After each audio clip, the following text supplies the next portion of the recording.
So moved.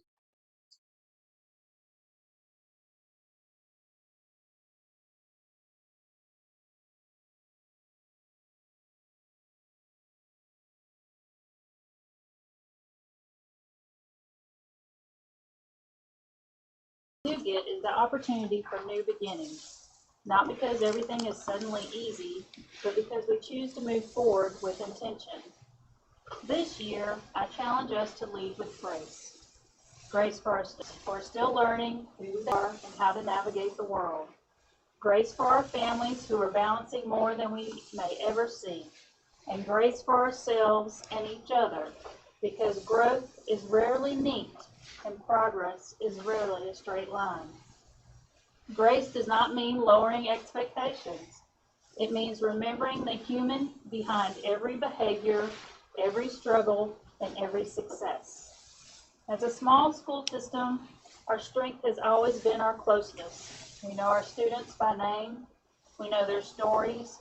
We see them in the hallways, at ball games, and in the community. That matters now more than ever.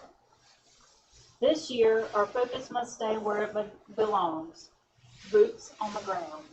Not just plans on paper, not just goals on slides, but real presence, showing up, listening, adjusting, and doing the work where it counts most. Education is not changed from a distance. It's changed by people who are willing to stand in it, walk through it, and commit to it daily. As we step into this year, let's remember, every day is a chance to reset a relationship. Every mistake is an opportunity to learn. Every student deserves to feel seen, valued, and capable. New beginnings don't require perfection, they require commitment. Grace gives us the patience to grow. Boots on the ground gives us the power to make a difference. Let this be the year we show up fully, consistently, and together. Thank you for the work that you do. Thank you for the hearts you bring into the system every day. And thank you for believing, even when it's hard, that what we do matters, because it does. And now we will move to the Pledge of Allegiance. We have, it looks like, ROTC, Colonel Greg. Okay. If I can take just about 15 seconds to introduce myself. My name is Colonel Scott Gregg. I'm the new Senior Aerospace Science Instructor for the Air Force Junior ROTC program in high school. Just retired from the Air Force after 39 years. And I've been on the job for just about a week now, and I am absolutely thrilled to be here. The Air Force Junior ROTC program is really designed to, with three goals in mind: character development, citizenship training, and personal fitness. And what we try to do is to develop leaders for tomorrow by instilling in them the values of integrity, excellence, and service. So really thrilled to be a part of this, and if you don't mind, we'll have the cadets come in if they can just give their names to you, and then they'll lead the pledge.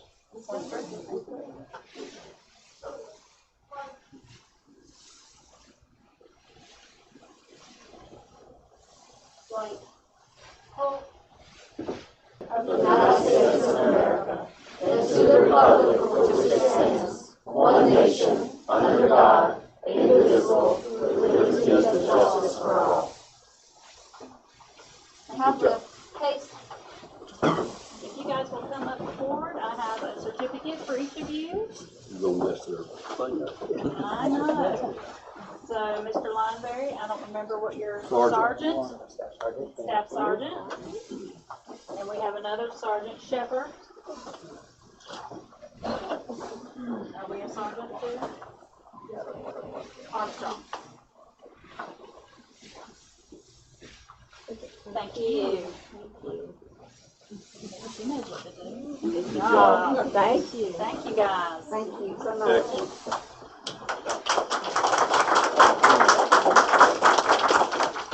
All right, we will move to our next, which is recognitions. I'm going to call on Dr. Roseborough. I don't know which way you guys want to walk on. Can you buy it?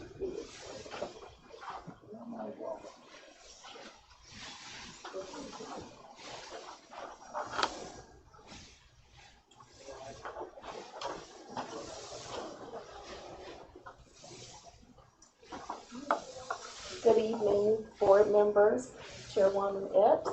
This month is School Appreciation Month, School Board Appreciation Month. January is School Board Appreciation Month in North Carolina. School board members play a vital role in our communities and schools throughout the state.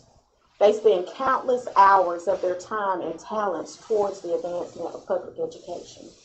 They are extraordinary people who tackle the enormous job of governing school districts, and their actions and decisions affect the present and future lives of children, especially here in Montgomery County Schools.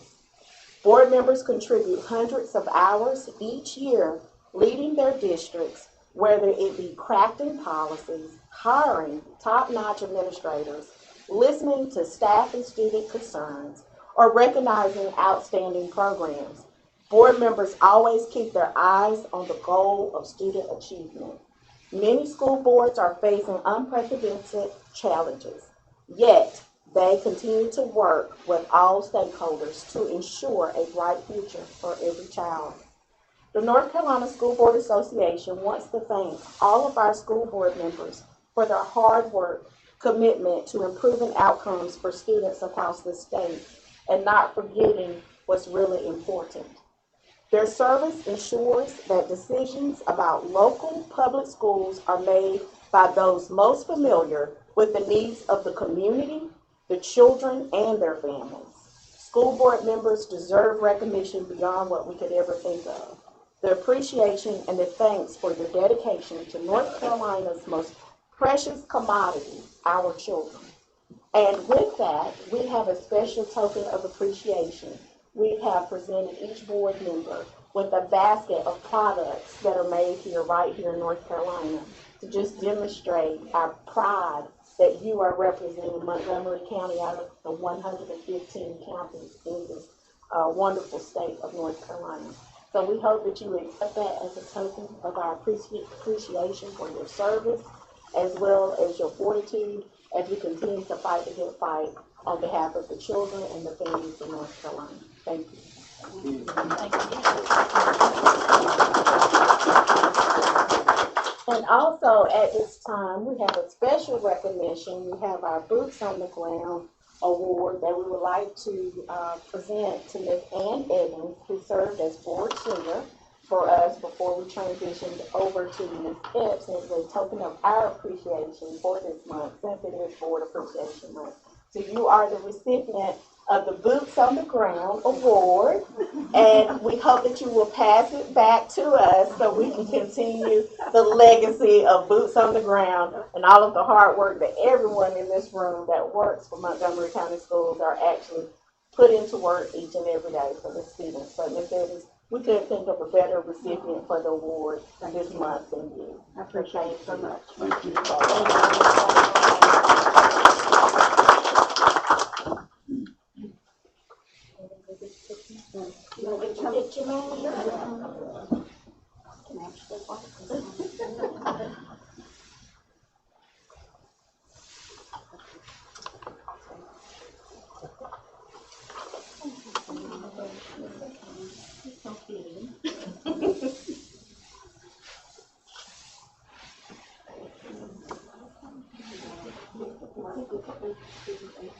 You'll pass it back to Ms. B. Okay. It's about my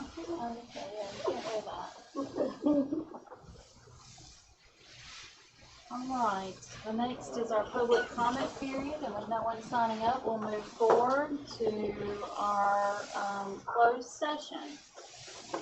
In accordance with the North Carolina General Statute 143-318.11, the board will now enter closed session for the following permitted purposes: to discuss confidential personnel matters and to consult with legal counsel regarding any matters protected under attorney-client privilege. These discussions are necessary to protect the privacy of individuals and to preserve the legal interest of the board. A motion to enter closed session is now in order, and the specific statutory citations will be recorded in the meeting minutes. Do I have a motion? So moved. Do I have a second? Second. All in favor? Aye. Any opposed? Motion carries.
All right, thank you so much for waiting for us. We are going to move down into the administrative reports and discussion items, and we will start with letter A, the exceptional children's update. Thank you, Mason. And Ms. Hamilton.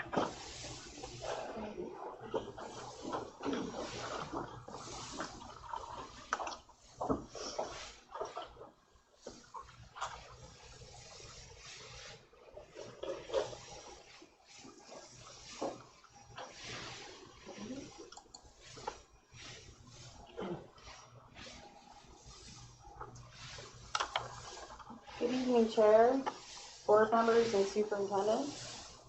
Before I begin tonight's exceptional children update, I would like to briefly clarify a point raised from the board regarding co-teaching and instructional modeling.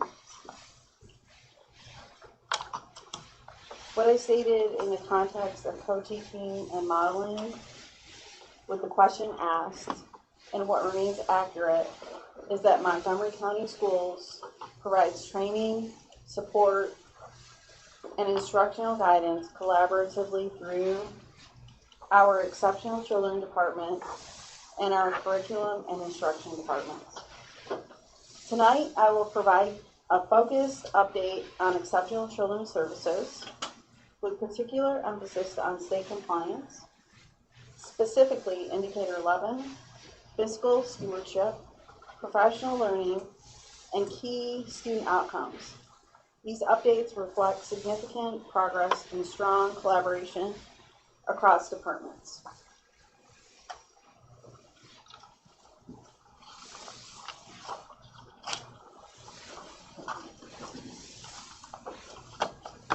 This slide highlights intentional fiscal decision-making while maintaining compliance and services for students with disabilities through a comprehensive review of IEPs, staffing capacity, and service delivery models.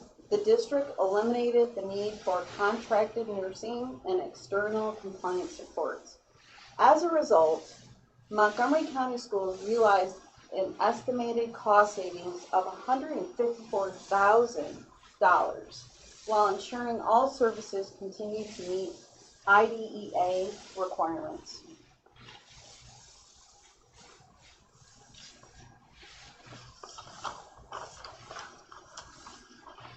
You'll notice the percentage and cost differences reflected on this slide.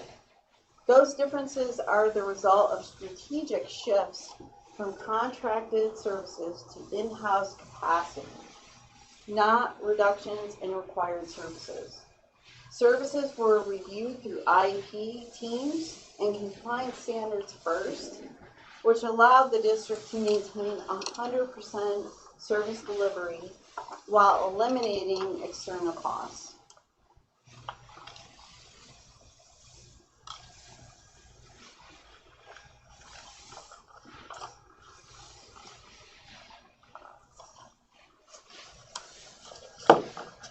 Professional development remains a critical lever for compliance and instructional quality. Our EC staff participated in high leverage practices training facilitated by NCDPI, along with ongoing district-led professional learning communities focused on compliance, instructional practices, and procedural accuracy. Attendance rates reflect strong staff engagement, with participation ranging from 77% to 95% across sessions.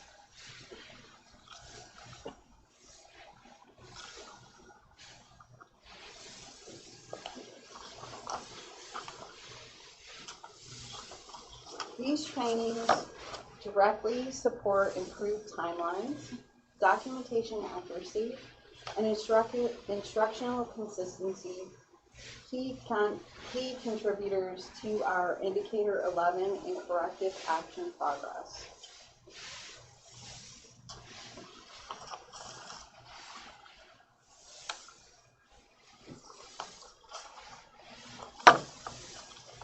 I also want to briefly note the percentage differential across sessions. Attendance ranged from 77% to 95%, which is expected given differences in delivery format, timing, and staff availability. Importantly, all critical compliance and indicator 11 content was provided multiple times and in multiple formats, ensuring access and consistency across the district.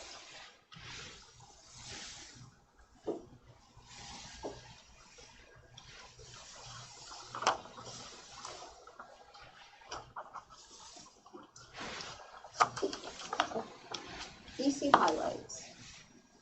December child count certification included 407 EC students with only 2 errors, both promptly corrected, representing a 96% reduction in errors compared to prior cycles.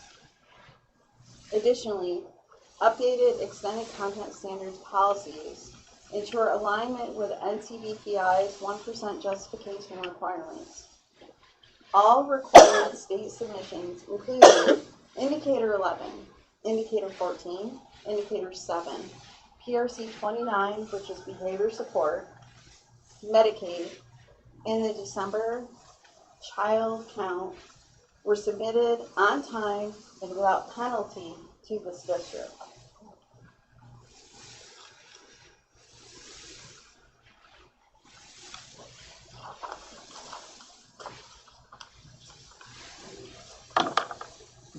EC highlights. This slide highlights our strong focus on post-secondary outcomes. We are excited to share a new partnership with Montgomery Community College, allowing 8 occupational course of study, OCS, juniors and seniors access to teacher preparation program, construction, and culinary arts. Additionally, we have multiple seniors, juniors, freshmen that are currently employed in community-based settings, meeting graduation requirements and strengthening real-world readiness. Transition compliance continues to move forward. For transition, related corrective actions will be submitted to DPI prior to January 28th. Family engagement remains a priority with our Pathways to High School Parent Night. And this is something that we have that's going to be new to our district. And it's scheduled for April 28th to support informed decision-making for EC families.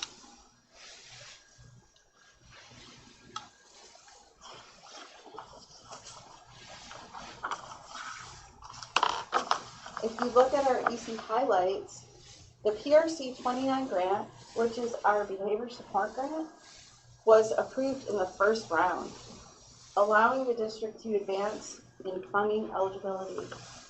And not all districts in the state were awarded this, but we were. At West Middle School, students are engaging in entrepreneurial learning through a school store, which is an excellent example of inclusive functional skill development. And this is our extended content standards classroom.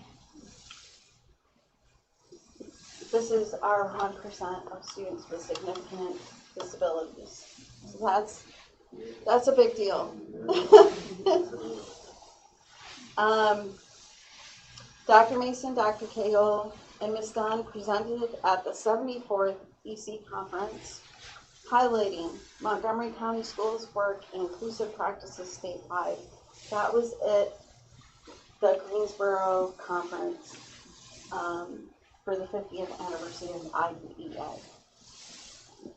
We are proud to recognize Ms. Jennifer Haywood, East Middle School, as EC Teacher of the Year, honored at the EC conference in Greensboro.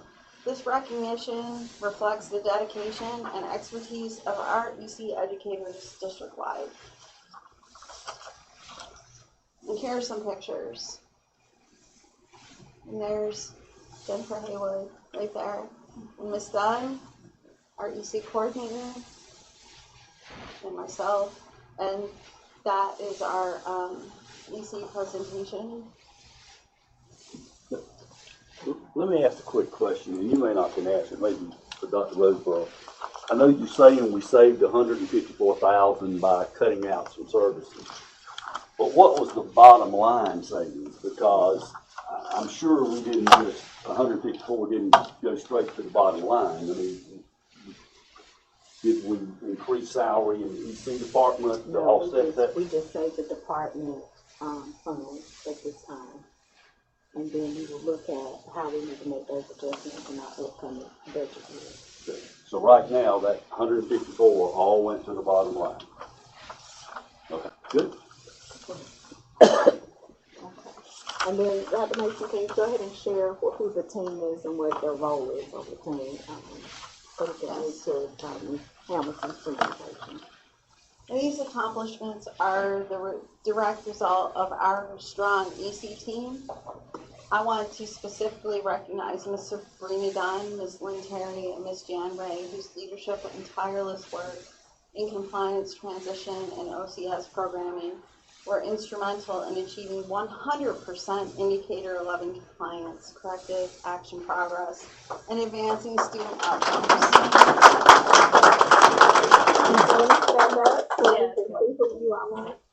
And Ms. Dunn specifically supports teachers with their professional development needs. Thank you. In closing, Montgomery County Schools has made measurable progress in state compliance, fiscal responsibility, and student-centered programming. Achieving 100% Indicator 11 compliance is a significant milestone and reflects the systems we now have in place to sustain this work. Thank you for your continued support of our exceptional children, students, and staff. Thank you. Can you introduce Jordan, please? What's that? Dr. Mason, introduce Jordan. Yes. Thank you.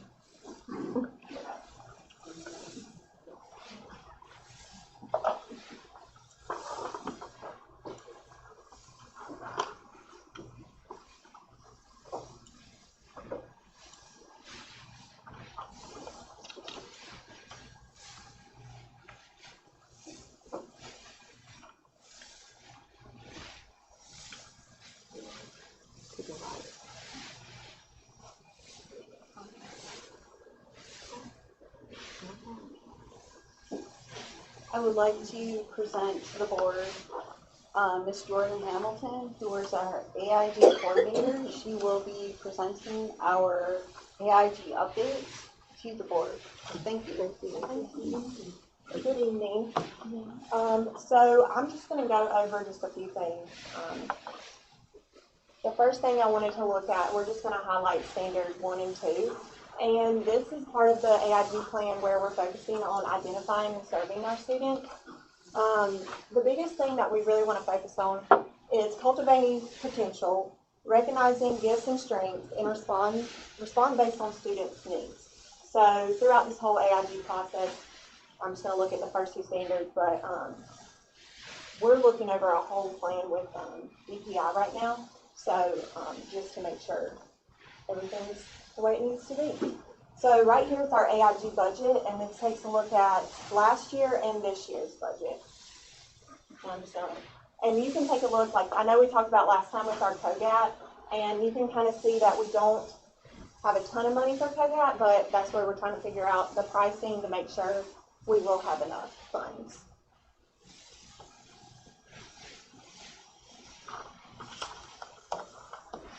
No. Enough funds to do what? This is just our funds for the COGAT testing to be able to purchase it. I know last time we talked about how much it's going to cost, Right. Things like that. And I just wanted you guys, we just wanted you to see how much we're allotted for right now. How much is it gonna cost?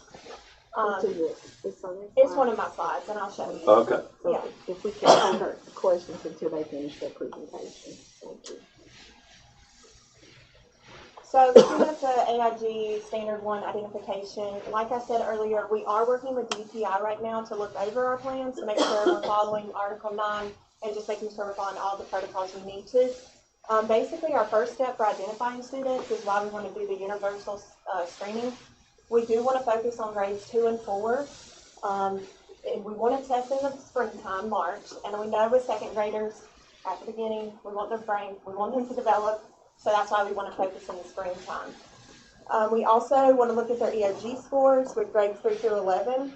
We also want to monitor K-2 students through classroom performance, talent development lessons, in-class data, and district math assessment. With the eligibility criteria, a lot of students have different, they could be academically gifted in reading, it could be math, it could be both, intellectually gifted. So it just depends on their pathway and what they test on their COGAT, that they'll determine which pathway they will go into. And we want to make sure that we are reaching all of the learners and all of the students to be able to identify them. And that's our goal here when we were looking at updating this plan, to ensure that we are looking at all students. That was standard 1, standard 2, to make sure that we have fairness. And when we're looking at how to identify students, we need to look at multiple areas, which Ms. Hamilton had pointed out here. And with our standard 2, this is our services and programming, we have something called your differentiation education plans. That's your DEPs that the teachers will have on each student who is identified. Also, we have our K-12 continuum services so that you can see at the elementary level, at the middle school level, and at the high school level what services we're providing. I know you guys have a copy, so I just didn't want to read through. What is COGAT? So the COGAT is a cognitive abilities test. It's not an achievement test. So it is different than the EOGs in class. That's why we want to test all our students so that we can catch the ones who don't do so well on their EOGs but may show they may be gifted in other areas. So that's all we want to do with the COGAT screening. We also want to test 2nd and 4th grade teachers. They will be trained. We will work with our accountability team to make sure that everybody's trained properly. Here's the cost. So with a total of 468 students, it's going to cost $70.60 per student, which comes out to a total cost of $8,236.80. But we did reach out to Riverside, which is the company that we purchased with COGAT, and they offered a discount of $4,942.08 for both 2nd and 4th grade. And I did put up there just 2nd grade in the cost. So, I mean, if we can get 2 grades tested for that price, that's a pretty good deal. And when we talked to Riverside, they offered us that 40% discount with looking at the 2nd and the 4th grade testing with the for both of those with those grades. And right now, I did approve this with accountability, and we are going to test March 16th. So I know it says 16th, but. And also, I wanted to show you at each school who's certified, how many teachers that we have. I know you will see that Page Street, MLA, and Mount Gilead do not, but we are working on ways to recruit our staff to have the AIG certification. And I do work with the instructional facilitators, and we kind of talked about seeing if we could get some professional development to help pass the test, because that's one way to be certified. So,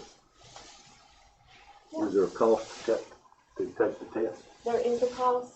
I don't know the exact how much it costs. I think it's probably $100. You can get back to you on that with the cost. Yeah. Good time for questions now. Yeah. What about dyslexic kids?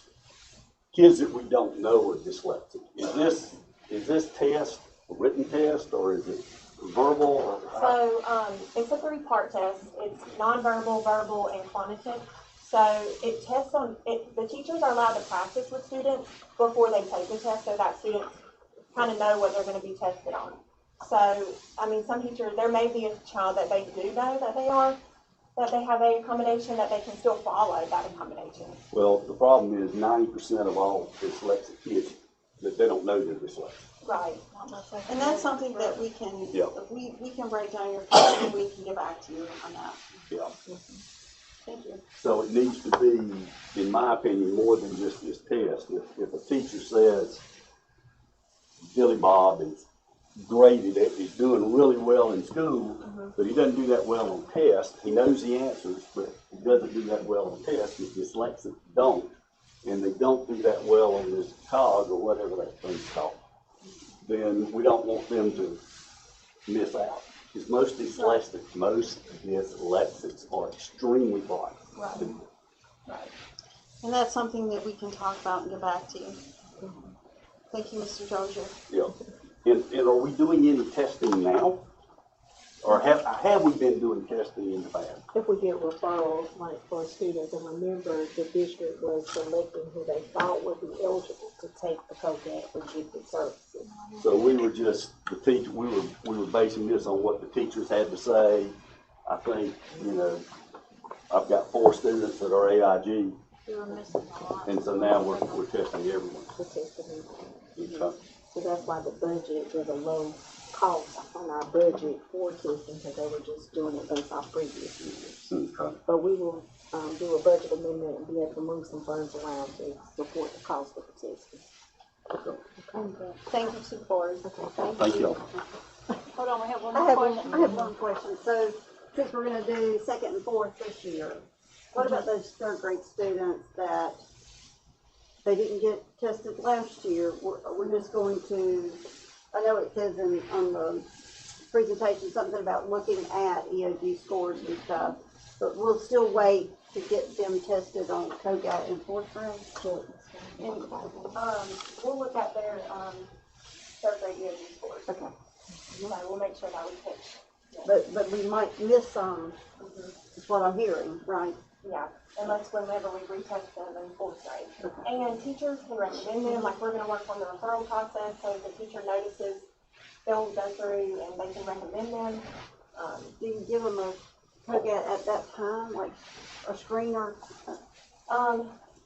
So we can Yeah, take I'm that just question curious. and get back, and get back to you. But this is a living document for the AIG. And so whatever that we need to update or things that we find that we need to address, we can work that into this document for AIG with DPI. And we are working with DPI,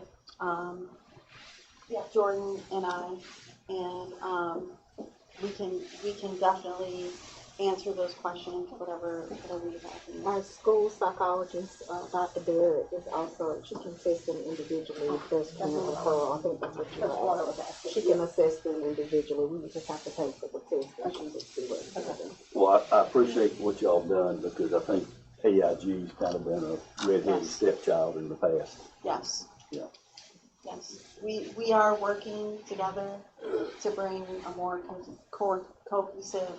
And I'm not blaming I blame myself for that, but I'm not blaming anybody for that.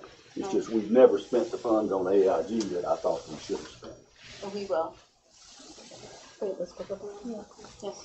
So in order to meet the March 16th COGAT test date, you talk about training 2nd and 4th grade teachers. Is that going to be happening during one of the February or March teacher work days, or will teachers be expected to stay after school for this additional training? Because they already stay after school for a lot of professional development, and they come in on weekends to get their classrooms ready. And it can happen during PLC too, during their work time. So we could come in and do the training with them and make sure that it's not during the time, so they're not available. And if you want a more comprehensive answer, we can definitely look into that and get back to you. Thank you, ladies, very much. Thank you. Dr. Thank you very much. Got confused. Yeah. Thank you to the entire EC department. Thank you all. All right, we're gonna move to letter B, the finance report, and we're gonna have Ms. Reedy come in. You've been standing up there the whole time. I'm gonna stay back. I did.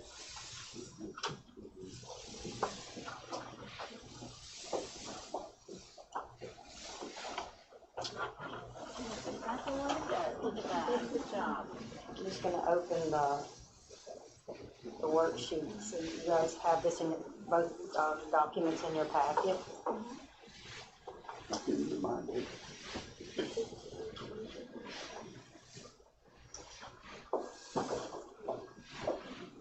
Don't we click on that?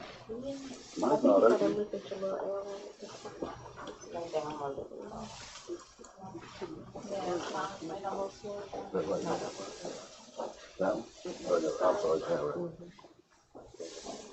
Okay, all, there's a bunch of budget numbers? Open that one. Okay. So this is budget amendment 3. We were able to add, $502,557 to our current budget through revision allotments. We were able to increase, state funds, capital outlay, Fund 8, for a total of $502,557, and I have each line item listed for you to review and the worksheet that goes with it.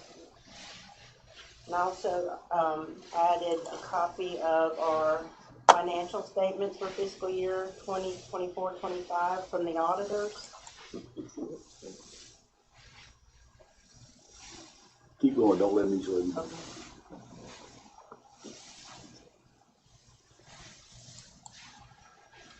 And you also have a hard copy at each of your chairs, so that you have some reading material whenever you have extra time.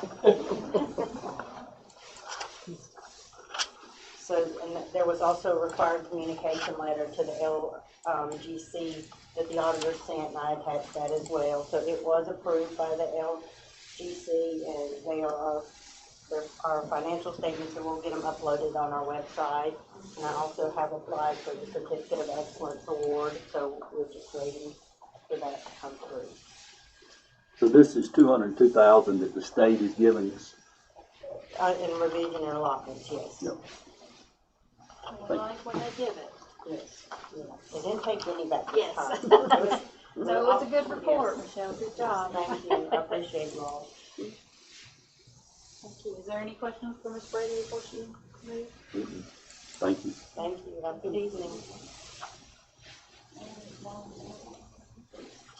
Okay, so we will move forward to policies with Mr. Almond. Thank you, Ms. Epps, Dr. Roseburn, and board. These policies that are up tonight for approval were presented to you last month for first read. So I am available to attempt to answer any questions that you may have. If not, they are up for approval, so I'm available if you have questions.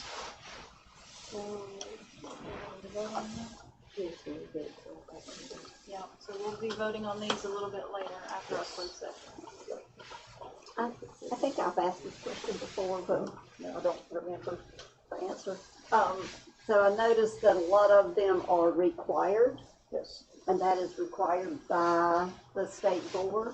It's their interpretation of new legislation, yes, ma'am. Okay, and then the ones that are recommended, that's just also from the legislation from the state board, or? It's all based upon their interpretation of new legislation. It's recommended, but you guys as a board can choose whether you want to or you don't have to. But the required ones we The pretty much required have ones, to yes, do. you have to, yeah. Okay.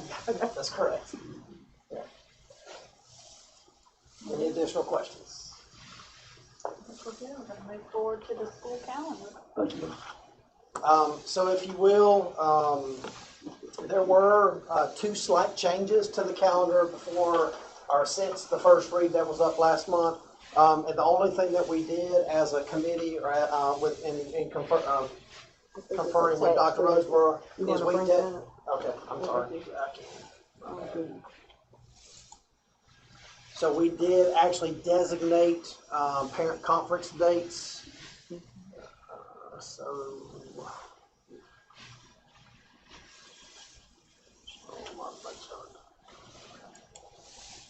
So here is the modified start. Now this again is the one that does not follow school calendar law that we would like as option A. But if you will notice on here, this is not the right version.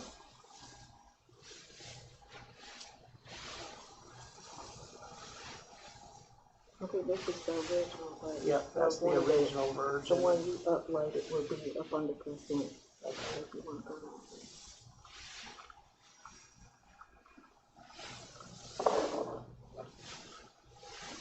Yes, this looks right. Alright, so traditional, modified start.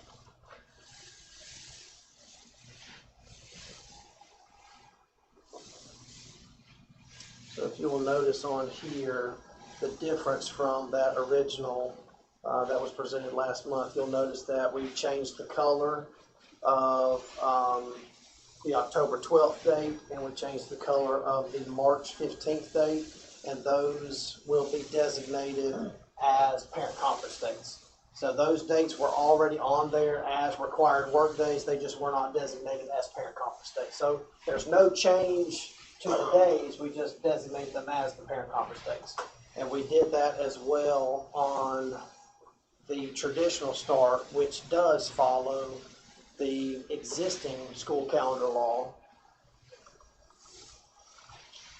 I don't know why these are opening up as Word files, I apologize. On this calendar, you will notice that we did the same thing. We changed them to an orange color and designated them as parent conferences, but this one will be October 23rd and February 16th on the traditional start that follows the existing school calendar law. And again, this option B is up here in case the legislature actually does put a little bit more teeth in the school calendar law, which hopefully they will not. But Well, considering they can't even pass the budget. Have you heard from people around our area, around our county? Are they going with the earlier start? Has anybody done so yet? pretty much everybody that has been doing early start is doing early start again, but there still is a little bit of trepidation waiting to see With Plan if they B. will pass a budget, if they will pass a school calendar law. So yes, everybody's just kind of in a waiting pattern right now, but most everybody that's already on that optional start date or the the one that technically breaks school calendar law, they're sticking with that because it is the better option, because it aligns for CCP at the community college and it gets tested before Christmas, so everybody's opting to go that way. That route. Is there a number for those people? How many are school systems? I can get that number for you, but Or off the top of my percentage. head, I don't know. I think last year there were, out of the 115 districts, I want to say there were like 27 that broke calendar law last year. I don't know a number, but if you want me to, I can do a poll of just looking at board minutes to see if anybody's approved it. That'd be great. Okay. I'll make a note of that. They go to the up again. Now, we will be voting on this in a little while. Yeah. The only other change that I want to point out, just to make sure you guys have all the information before you vote, is if you will look at the early college calendar.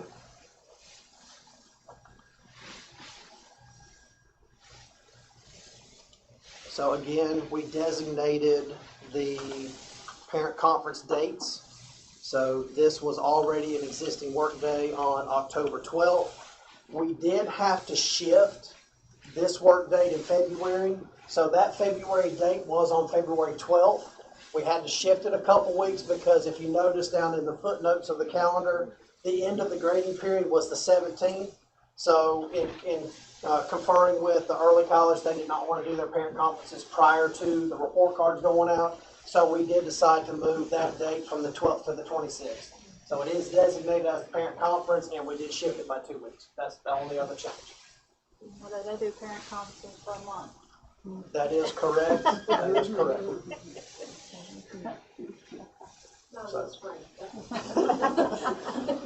All right, are there any questions before moving to our next? Thank you very much. Thank you. Garland. Thank you. All right, and next we'll hear from Dr. Cagle. Good evening, Chairman. Yes, Dr. Roseburn Board. First time I ever said that. It's good. Okay. All right, so let's talk about what we're we've been doing these student services. When Dr. Roseborough asked us to go over these items and look at the handbook and the behavior matrix, I thought it would be kind of easy, but this has been a tough process. Sharing with you where we are so far in the process. It's work in progress still.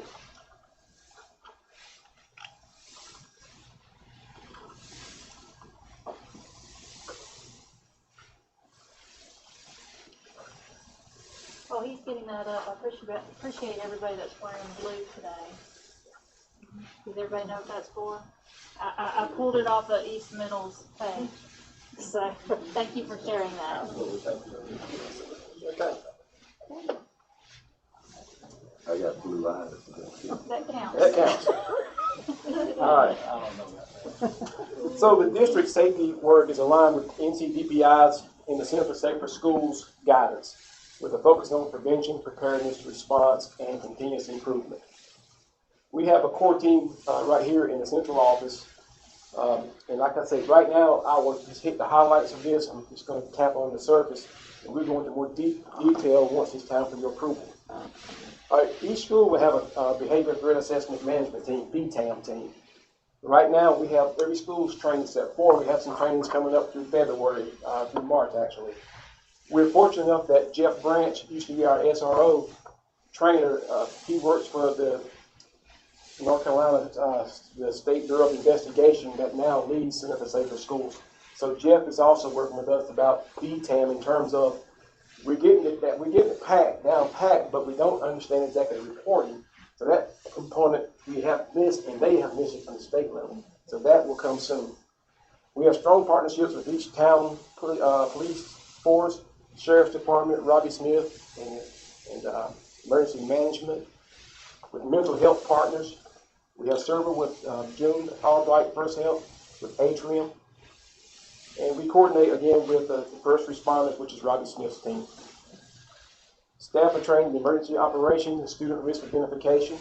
It's age appropriate for the elementary schools. We make it very much easy for them to follow the directions and how to do the drills. We do an annual assessment of our plans, and again, it's aligned with the state. We have adopted, as you guys saw at the superintendent's conference or the board conference, I think it was, the I Love You Guys. Well, Montgomery County has our own I Love You Guys protocol, our standard response. And this, every SRO in each school knows this, and the Sheriff's Department knows.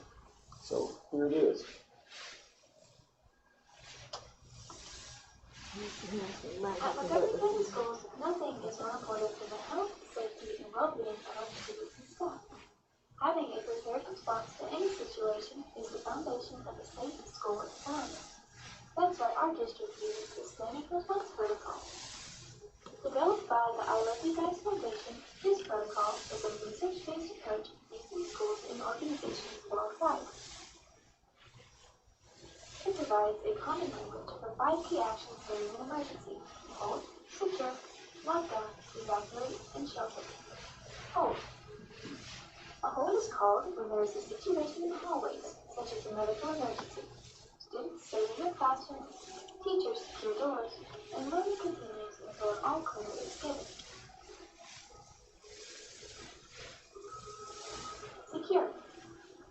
Insecure means there is a potential threat outside of the school. All exterior doors are locked, and inside, classes continue as usual.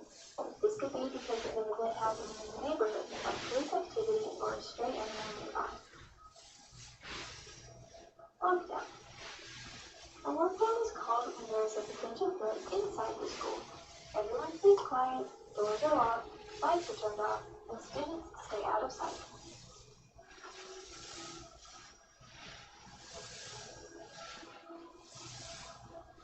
Evacuate. An evacuate is used when students and staff need to leave the building due to a situation like a fire or gas leak. Teachers lead students to a safe location and take attendance. Shelter. A shelter is used during severe weather or environmental hazards. Students may remain in their classrooms or move to a designated safe location. The Standard Response Protocol ensures that everyone in our schools, students, staff, and first responders know what to do in an emergency. If your school goes into one of these procedures, please do not come to the school. By using clear and consistent language, we keep everyone safe and prepared. To learn more about school safety, please visit our website at montgomery.k12.nc.us.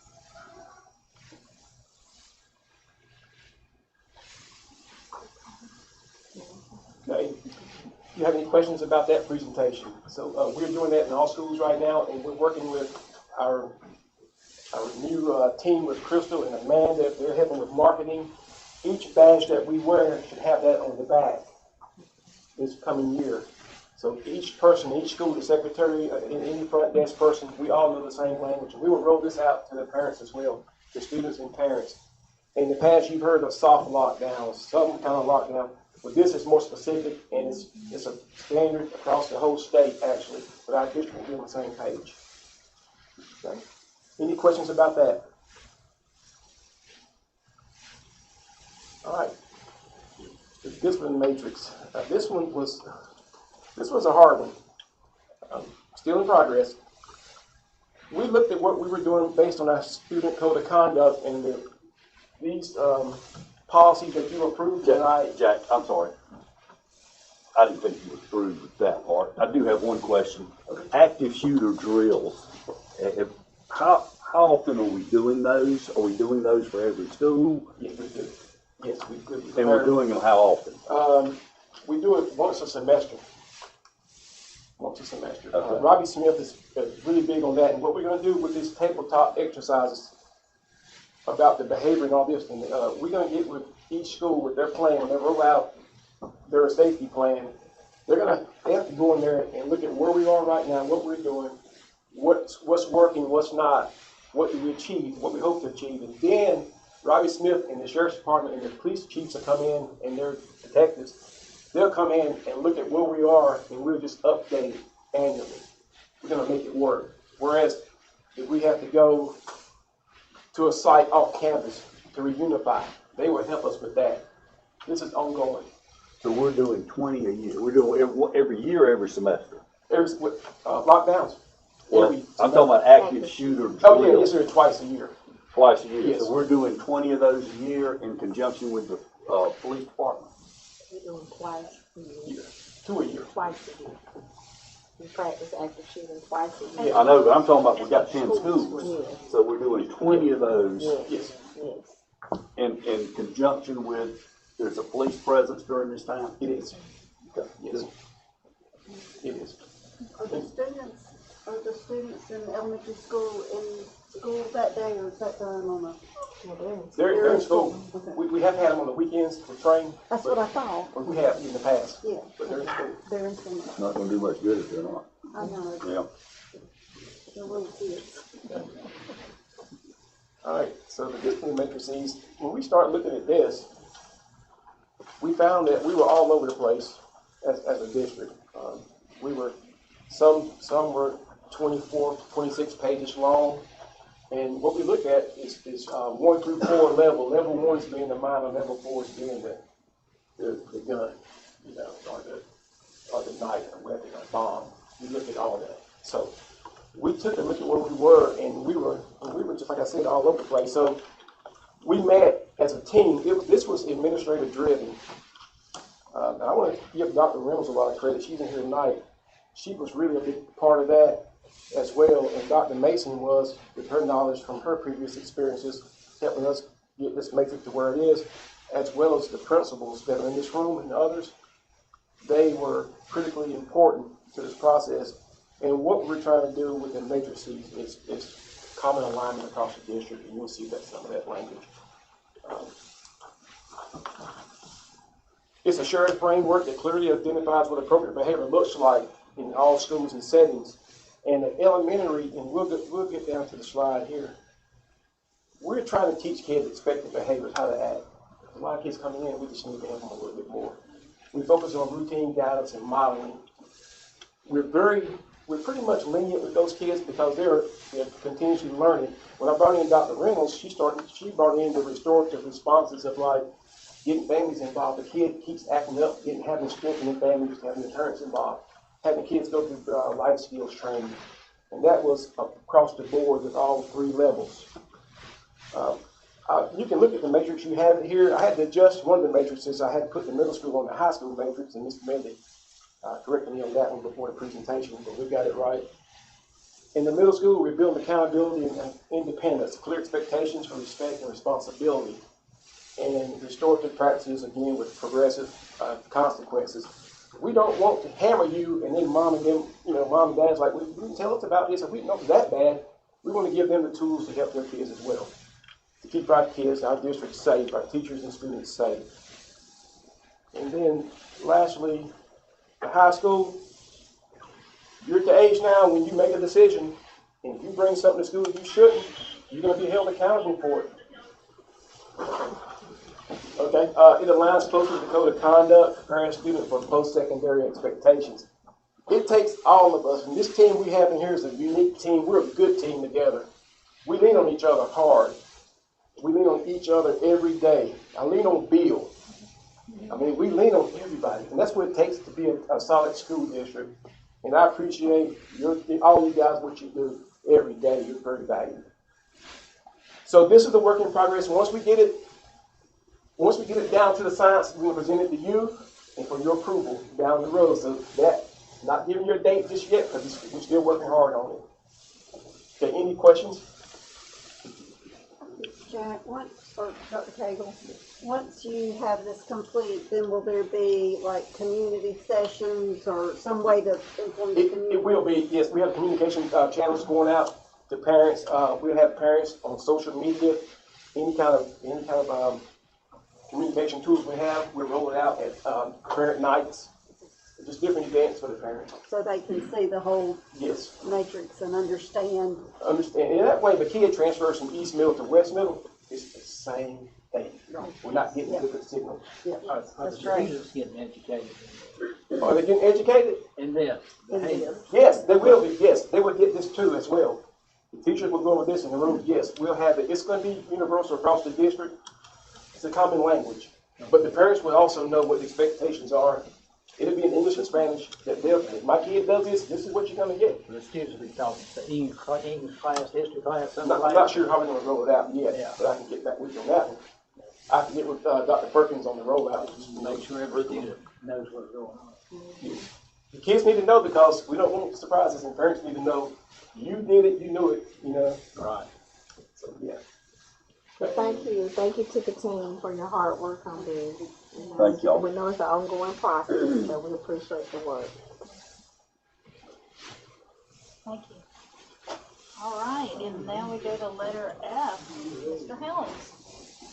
I wonder why you were walking up there. I was like, he didn't turn us off. Not at this time. Good afternoon, evening, or night, or whatever it is. So we're going to talk about ERP systems. Everybody asked me, what does ERP stand for? Enterprise Resource Planning Software System. All it is a system that ties major pieces of our organization together, our departments, our schools, etc. That's all it is.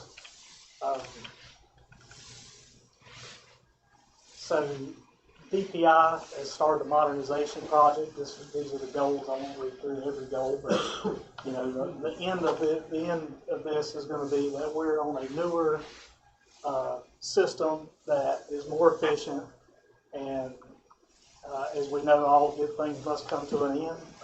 Our system that we have has been in place for a long time, and now we're going to have to move to something new.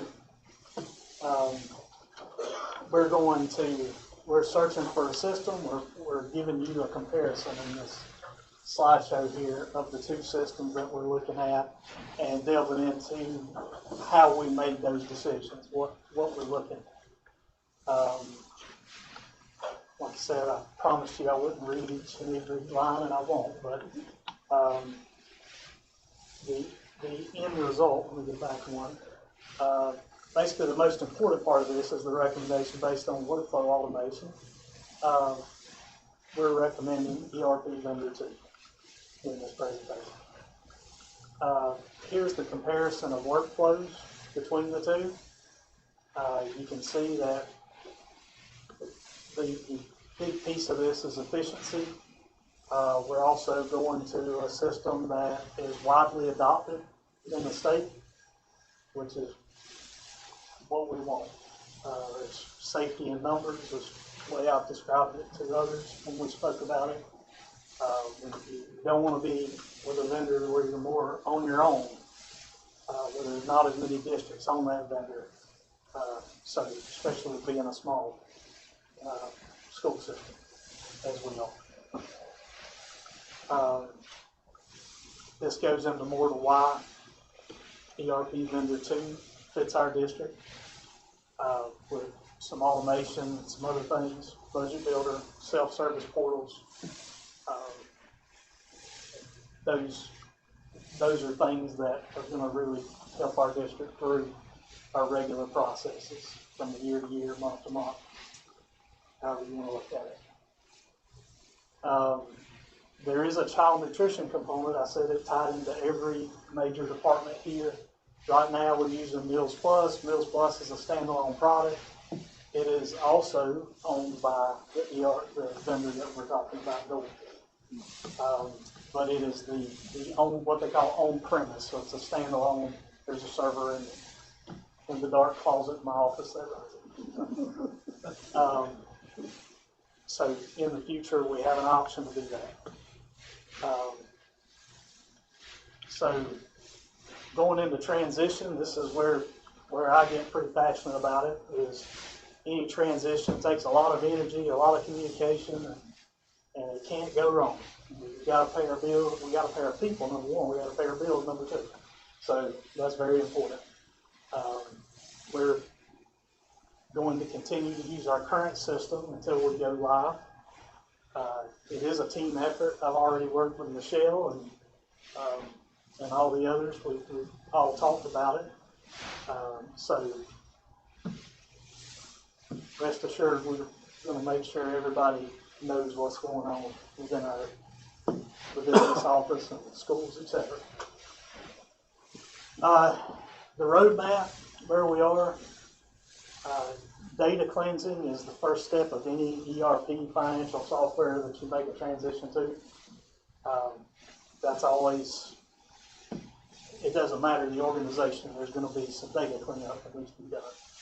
So that's phase 1. We're pretty much getting started with that, or we'll be very soon. Phase 2 is July 1st, the official launch. Our current system is slated to go, I wouldn't say offline, but they're going to start shutting it down July 1st, is what they're telling us. That may not be what really happens, but that's what we've been told to plan for. So we got to be up and running by July 1. We need to be, yes. Post-launch, just ongoing training, optimization, etc. But the big thing is we want to be prepared. Conclusion, we think vendor 2, we as a collective here think ERP vendor 2 is the best way to go. I put a chart in there. I realize now you can't see it very well, but basically what that's showing is small, medium, large districts. The color codes are showing how many have adopted each of the vendors that are listed there. There's only a handful that have been certified by TPI, and the one we're looking at is in blue there. So 33 of the total there on the left of under 5,000 enrollment school districts have already adopted Link. 18 are still using what we're using, and 7 have gone to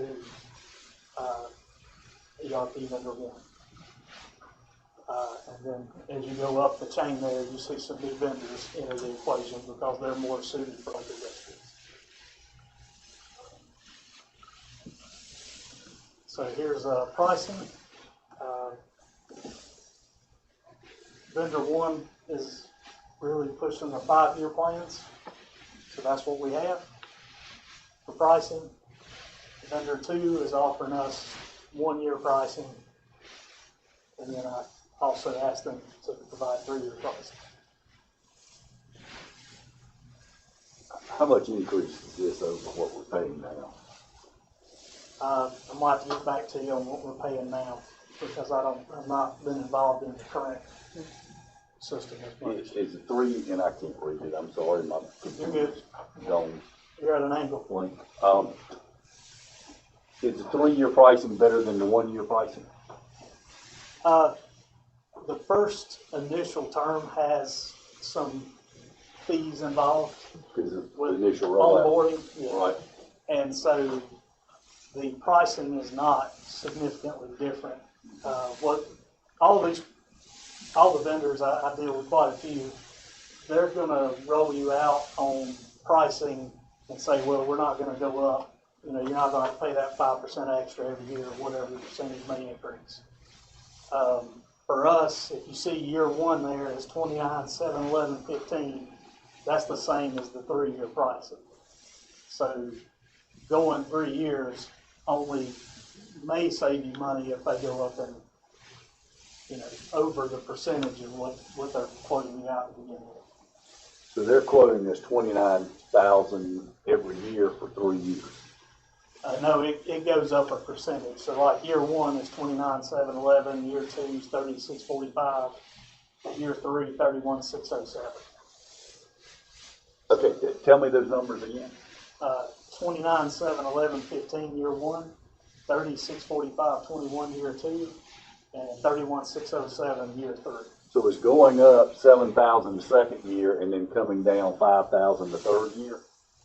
No, it's only going up like just under 1,000 Okay. to $1,000. Because I thought you said 29, 36, and then 31. 29, 30, 31. Oh, 30. Okay. Yeah. Okay. And so, And that's a guarantee? yeah, they're going to guarantee you that. Most vendors, there's going to be an increase unless something major changes in the Well, my question would be, is you would think the first year would be the most expensive because that's when they're having to roll everything out and make all the changes. Yeah. Well, so why is it not going down the next 2 years as opposed to going up? Typically, you get it depends on how you transition. For us, we're going to transition March, June. So we're going to pay those implementation fees during that period. And that's why it starts out at $39,653 during that onboarding. And then we start our first full fiscal year, which is just paying that software support is what we're paying now in the services. Software varies. It can be anywhere from 35 to 8% per year, depending on what you're using. Is there any way to put in the contract, and I got no problem going with these, because if this is, you always want to go with the one that more people go with and the budget has been worked out, particularly a small district. But my concern would be after that 3rd year, we're locked into it, and are they going to be able to gouge us on pricing? It's hard to know. Yeah, we would need to ask. If there can be put in there in that contract, like a maximum. It can't go up more than 5% a year or something like that. A percentage cap. Yeah. Yeah, that's something we can certainly explore with it. And remind me, is this the one, I know that, you guys have been working with Asheboro City Schools. Is this what Asheboro has gone with? Some of the training that you guys get can maybe come from Asheboro as well? I don't recall what they went with the least favorable vendor. Okay. And you were considering the least favorable vendor. Okay. Okay. Because I think it's been presented to us in the past as far as, this is the better option. Yeah, and things have evolved during the process. Right. Awesome. Any other questions for Mr. Helms? Thank you. Yes, thank you. Thank you, guys. All right, we'll move on to the superintendent's update and budget time. Which way are you going? try to go this way. Okay. We'll let you. You grant. Thank you.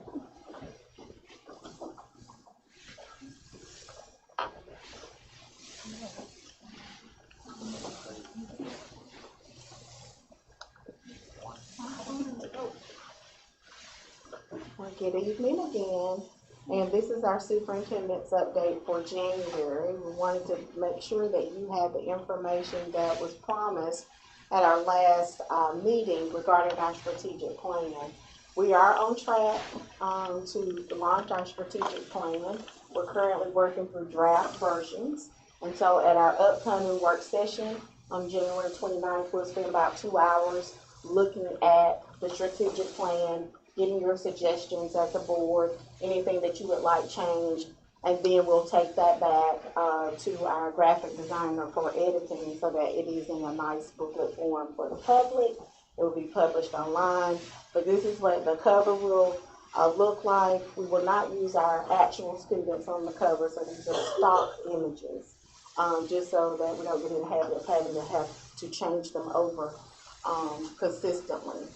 The purpose of our strategic plan is to help provide a clear roadmap for the district priorities through 2030, align our resources and people to accelerate student achievement for the district, strengthen our partnerships with our families, staff, and community, and to improve the operational systems and organizational effectiveness of the district.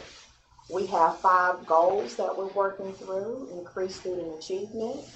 Goal 2, culture, climate, and safety. Goal 3, operational efficiency and internal processes. Goal 4, professional growth and development. And Goal 5, communication and engagement. Let me see if I can make this a little bigger for you. This is an example of the layout. We want to highlight for the board that our strategic plan will also be aligned to the state strategic plan. So if you see right below our goal 1, you'll see the state strategic plan pillar 1 by Superintendent Montgomery, prepare each student for their next phase in life. So this is just a draft copy of what the layout will look like, along with objective A, what we will be focused on, and the strategy steps that are aligned, and you will see the verbs that are applied for the strategy steps for alignment, design, and implementation, how we're going to conduct, use, apply, increase, and expand, and how we're going to actually go about making sure that our goals are actively being utilized. Then we have our measures of success that we're currently working through, what those measures are going to be to measure our impact.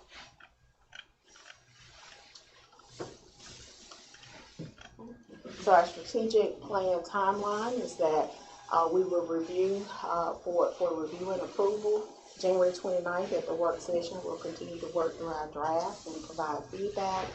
February 2nd through the 13th, it'll be released for 10 days for public comment on the school system website. And in March, we will go for final approval of the strategic plan. Are there any questions?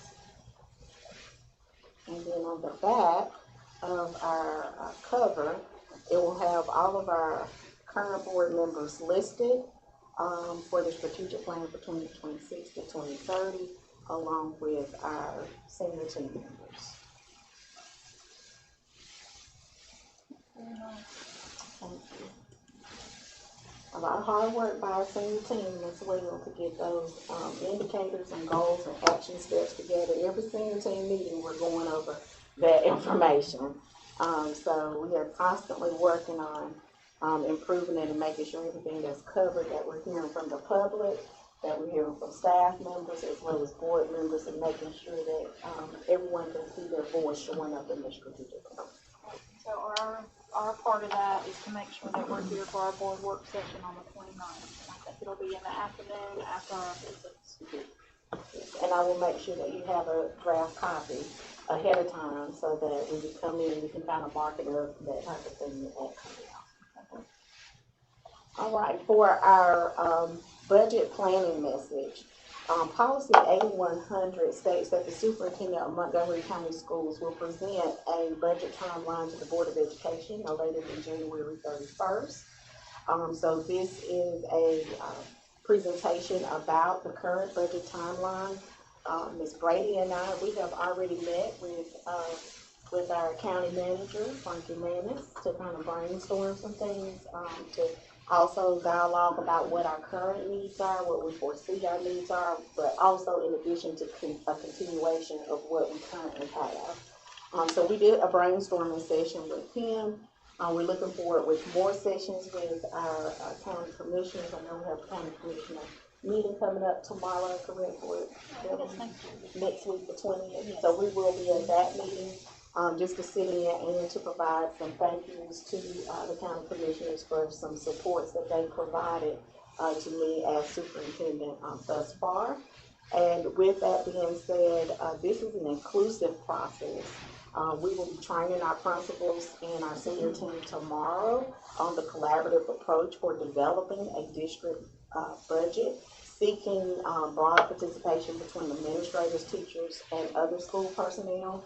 Even though we're in the budget planning process, it doesn't mean that our principals are going to get everything that they have asked for, because we will be looking for recurring things in the ask to help set the district budget about what is a priority need for us to fund. And if there's something specific to a school, then they would look at supplemental funding that they receive as a school to provide that for their particular school. So we will be working with school improvement teams, our various departments, curriculum and instruction that we refer to as teaching and learning, media and technology needs, student services needs, staff development needs, facilities, and also looking at athletics. District level departments such as food service, which is our child nutrition, transportation, and facilities, will develop budgets that serve the entire school system. The budget is designed to guide staff to make sound, strategic, and cost-effective decisions to support the district's mission and also the vision statement. And so we will set the calendar, and below is the calendar. And it's sort of backwards by design, right? So at the beginning of the year, touching for the beginning of the year in September. But what I want you to do is just scroll down to where we currently are for January and February.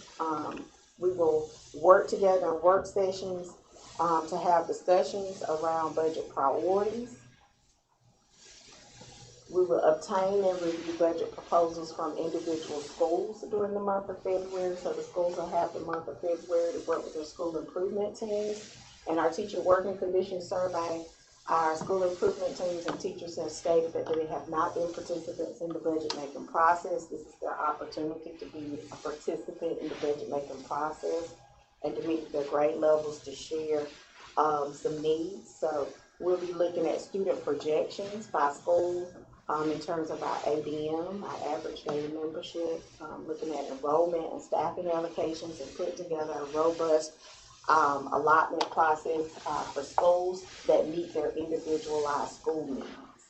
We will develop a proposed budget in March and April, continuously working with our county manager. We will look at projected enrollments. We will look at how staff need to prepare their budget. They'll have a form and some spreadsheets that Ms. Brady and I are working through to input their information on and their requests. And then we will present a draft budget to the Board of Education, and we'll have to have another work session to work through that draft so that we will have a finalized budget between April's board meeting and May. Because our board states that it is due on May 1st, and we want to be sure that we adhere to that May 1st deadline. And then also, we will present to the county commissioners during their board retreat, which is, I believe, normal practice. Are there any questions about the budget timeline?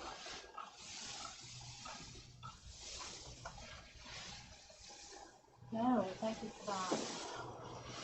All right, and at our work session, we will also have a budget workshop that Ms. Brady and our financial consultant, Todd Lowe, will be presenting to the board and educating you on the process of the budget and how to deal with it. Thank you. All right, it's now time for us to go into closed session, as I've read before. This was, to discuss confidential personnel matters and to consult with legal counsel regarding any matters protected under the attorney-client privileges. So moved. All right, we have a motion? Second? All those in favor?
Welcome back. Now we will go through our voting. The first items that are up for vote are the policies, 1740-410, all the way through policy 7425, as stated in our agenda.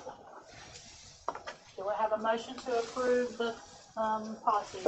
So moved. So moved. Sorry. Bless you. All right, so we have I don't a sneeze one time.